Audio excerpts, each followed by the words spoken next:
Hey Wolfpack, it is the end of September, so that means it is of course time for the annual YouTube survey, I guess. I thought that would be fun, so here we go. Why are you called that? This is an easy one. My channel is called Alex Carpenter, or Alexander Carpenter, with a number after it, because that's my name. This is Alex Day's survey, and he told everyone his middle names. I thought I would share mine with you. Raymond Harrison. I always won the competition for longest name in school. It's a lot of letters. Even just Alexander Carpenter is kind of long by itself, and you throw in these long middle names as well, and it's kind of horrific. Each of those names has a meaning to my family, but also, at least for me, I like the fact that I have Harrison in my name, and I like to tell people it's after Harrison Ford, because my parents were Star Wars fans.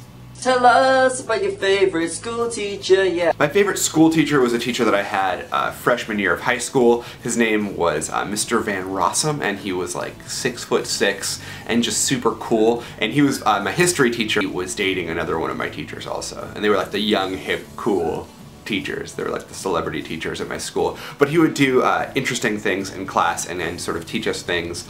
As opposed to just teaching them from the book, he would put the students in the place of different people in different parts of history. We would have the principal come into our class and issue edicts so we would feel like we were being oppressed, so we could kind of get an idea of what the oppression of the people that we were studying was a little bit like, of course on a much lighter scale. But he was very creative and very cool and always was very giving with his time. So I hope that you have teachers like that as well. It's the strangest food. I feel like I'm wholly unadventurous in this category, but I think the strangest food I've ever eaten is squid, which of course calamari is not that strange. When you're a 9-year-old boy on a trip to Indianapolis to see a race with your father and he just gives you something and you just gobble it up and love it until you find out it's squid, I feel like that always left a mark on me. That I will, before that even, but I don't eat seafood, so squid I guess is probably the strangest thing. Or crocodile.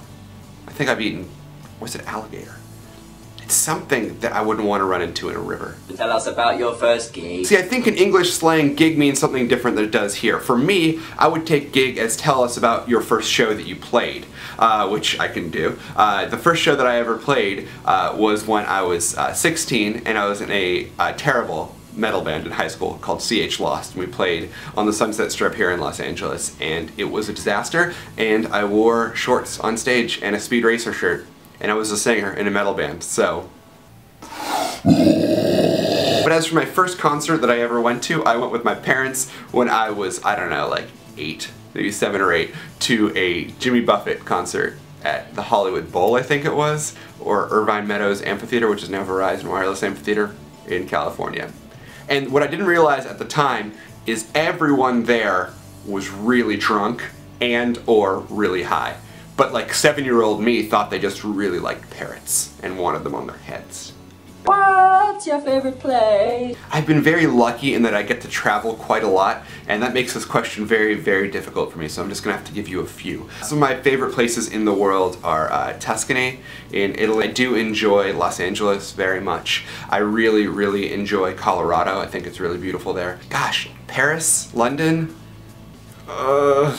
everywhere. I love everywhere for a million different reasons. It's really fantastic that I get to travel as much as I do, and I always try to find a reason to stay in the moment and find a reason for the place that I'm currently at to be my favorite place in the world. That's kind of a cop-out answer, isn't it? Alright, here's an even more cop-out answer.